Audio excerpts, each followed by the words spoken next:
అదే RTV app వార్తల్ని క్షణాల్లో చదివే అవకాశం ఉంటుంది. ఒక న్యూస్ పేపర్, ఒక టెలివిజన్ ఛానల్ మీ చేతుల్లో ఎప్పుడూ ఉంటాయి. ప్రస్తుతం ఉన్నటువంటి కూటమి ప్రభుత్వం ఈ రాష్ట్రంలో శాంతి భద్రతలు పరిరక్షించాలి, రాష్ట్రంలో తమకు ఓటేసినటువంటి ప్రజల్ని ఎలా కాపాడాలి, నేరాలు జరగకుండా ఎలా అరికట్టాలనేది గాలి కొదిలేసి వైఎస్ఆర్ కాంగ్రెస్ పార్టీ నాయకుల్ని, వైఎస్ఆర్ కాంగ్రెస్ పార్టీ కార్యకర్తల్ని, ఎవరైతే ఈ ప్రభుత్వాన్ని ప్రెస్ మీట్లతో కానీ లేదా వ్యవస్థలో వారికి ఉన్నటువంటి మార్గం ద్వారా కానీ లేదా సోషల్ మీడియాలో కానీ ఎలా అయినా ఈ ప్రభుత్వం చేస్తున్నటువంటి మోసాలని లేదా కూటమి ప్రభుత్వం ఆడి తప్పిన హామీల్ని నిలబెట్టుకోమని నిలదీయటం కానీ ఇట్లాంటి ఏది చేసినా కూడా వారందరినీ తప్పుడు కేసులతో వేధించే కార్యక్రమం, పోలీసు వ్యవస్థ మొత్తాన్ని ఈ రాష్ట్ర ప్రజల యొక్క పరిరక్షణ కోసం కాకుండా, శాంతి భద్రతల్ని కాపాడటం కోసం కాకుండా వైఎస్ఆర్ కాంగ్రెస్ పార్టీ కార్యకర్త దగ్గర నుంచి నాయకుల వరకు కూడా అందరినీ వేధించే కార్యక్రమమే ప్రధాన ఉద్యోగంగా పోలీసులను వాడుతున్నారు. ఇవాళ గన్నవరం నియోజకవర్గంలో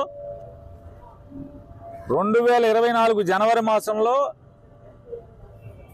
కొంతమంది కొట్టుకుంటే దానిలో 326 క్రైమ్ రిజిస్టర్ అయితే దానిలో 5-6 ముద్దాయిలు అరెస్ట్ అయ్యి 6 రోజులు జైల్లో ఉండి బెయిల్ తీసుకుని జనవరి నుంచి వాళ్ళు శుభ్రంగా రోడ్ల మీద తిరుగుతుంటే అదే కేసుని ఇవాళ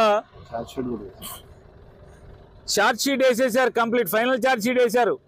కానీ కోర్టులో సీసీ నెంబర్ పడలేదనే సాకుతో, అంటే ఆ అవకాశాన్ని తీసుకుని, అంటే మళ్ళీ ఆ ఛార్జ్ షీట్ని వెనక్కి తెచ్చుకుని పాత అధికారులు ఎస్ఐలు కానీ సిఐలు కానీ ఇన్వెస్టిగేషన్ ఆఫీసర్లు సరిగ్గా విచారణ చేయలేదని చెప్పని మళ్ళీ దాన్ని ఓపెన్ చేసి మళ్ళీ తప్పుడు కేసులు 8 మందిని బనాయించి వీళ్ళు కుట్ర చేశారని చెప్పని మళ్ళీ సెక్షన్ ఆల్టర్ చేసి హత్యా ప్రయత్నం చేశారని చెప్పని 307 సెక్షన్ మార్చి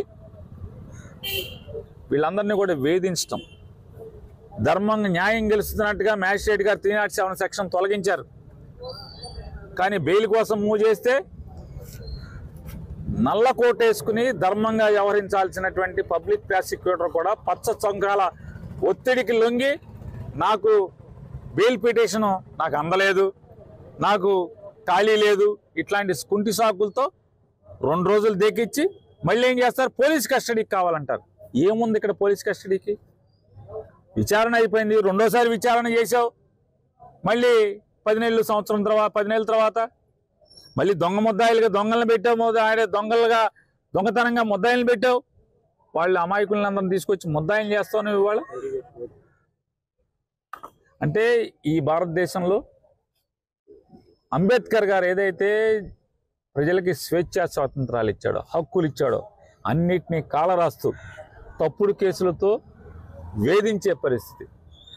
వైఎస్ఆర్ కాంగ్రెస్ పార్టీ జెండా లేదా జగన్ బొమ్మ పెట్టుకుని ఈ దేశంలో, ఈ రాష్ట్రంలో తిరిగే పరిస్థితి లేకుండా చేయాలని చెప్పని అడ్డగోలుగా పోలీసులను వాడతాం. ఈ రాష్ట్ర డీజీపీ గారిని కూడా ప్రశ్నిస్తున్నాను నేను.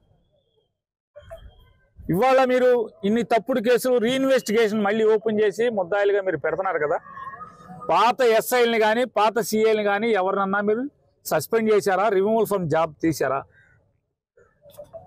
ఎలా తప్పుడు ఉద్యోగం చేశావు కదరా అని చెప్పని ఒక్కడినన్నా మీరు చర్యలు తీసుకున్నారా? తీసుకోరు. ఎందుకు తీసుకోరంటే మీరు చేసే దొంగ పనులు కాబట్టి.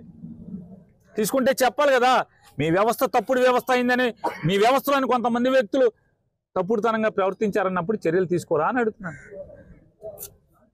తీసుకోకుండా ఇట్లా కేసులు పెట్టి దుర్మార్గంగా ఒక మనిషి మీద 10 కేసులు 15 కేసులు ఎఫ్ఐఆర్లు కడతారు, దాన్ని కోర్టుకు పంపరు, ఆన్లైన్లో అప్లోడ్ చేయరు. అంటే ఎంత పోలీసు వ్యవస్థని పతనావస్థకి తీసుకెళ్తున్నారు. ఇవాళ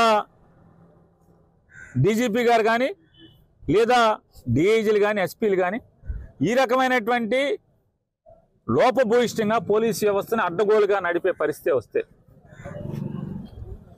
అంటే ఏం నేర్పుతున్నారు ఈ సమాజానికి మీరందరూ కలిసి? అంటే రాబోయే రోజుల్లో ఇంకా దారుణాలు చేయాలి, అంతే కదా. మీరు ఇటువంటి తప్పుడు స్కూల్ ఓపెన్ చేసి తప్పుడు పాఠాలు ప్రజలకు నేర్పితే మరి నెక్స్ట్ ఏం జరుగుతుంది? ఖచ్చితంగా ఎవరైతే వాళ్ళ గన్నవరంలో 8 మందిని వాళ్ళు అరెస్ట్ చేసి అమాయకులను తీసుకొచ్చారో వీళ్ళందరి మీద మళ్ళీ ఇంకా 10-15 కేసులు పెట్టడానికి కూడా ప్రయత్నం జరుగుతుందని చెప్పని పోలీసుల్లోనే ఎందుకు మమ్మల్ని ఇట్లా పోలీసు వ్యవస్థను దిగజారుస్తున్నారని చెప్పి మాట్లాడుతున్నారు. మాతో అన్యాయాలు పాపాలు చేస్తున్నారు. పాత రోజుల్లో ఎవరినన్నా ముద్దాయి అంటే క్రైమ్లో లేని వాడిని ముద్దాయిని చేయాలంటే అల్లల్లాడిపోయేవాళ్ళు.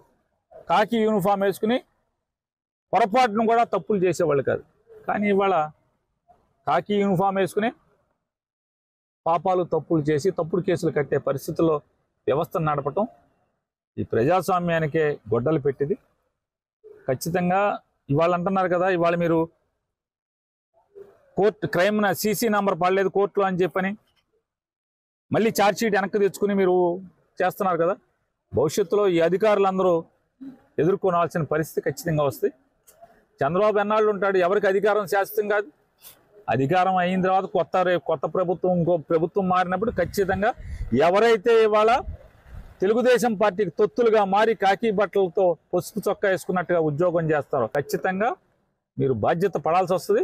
మీరందరూ కూడా చట్టరీత్యా డిపార్ట్మెంట్ పరంగా చర్యలు కూడా ఎదుర్కోవాల్సి వస్తుంది. మీరందరూ మరిన్ని వీడియోస్ కోసం ఛానల్ ని సబ్స్క్రైబ్ చేయండి. లేటెస్ట్ అప్డేట్స్ కోసం వాట్సాప్ ఛానల్ ని ఫాలో అవ్వండి. ఆ లింక్ డిస్క్రిప్షన్ లో ఉంది.